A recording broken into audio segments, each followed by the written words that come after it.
Welcome, friends, to video one of our 5-part mini-series on compassion fatigue. Let's start with a question. How was your day today? No, really, how was it? Did you come home feeling fulfilled, energized, and in alignment with your purpose? If you did, that's awesome. Let's talk about it. But if you're like me, you may find yourself feeling physically and emotionally exhausted, drained, and disconnected by day's end. And if that exhaustion continues to show up day after day, it can make it pretty hard to do the things that we need to do every day. This exhaustion, often called compassion fatigue in the literature, is really common in people who are in helping or healthcare professions, assisting with the care of a parent, are a parent themselves, or otherwise spend time caring about the well-being of other human beings, right?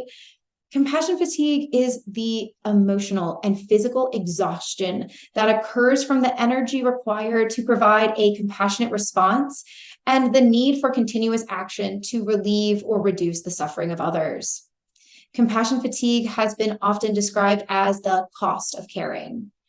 Okay, but what if I told you there was another way to think about this? What if the very thing, compassion, that we're told drains our physical, emotional, or mental battery was actually our source of strength and the path back to our purpose and well-being?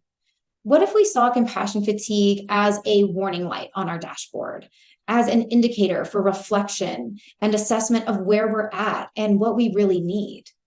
My name is Caroline Williams, and together with VCU Gerontology Community and Continuing Education Program, I will guide you through this 5-part series on compassion fatigue and creating compassion satisfaction.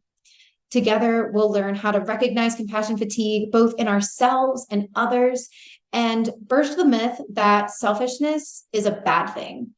We'll learn to use our self-compassion as our strength to return to a place of compassion satisfaction. So now you know what compassion fatigue is, but what does it feel like?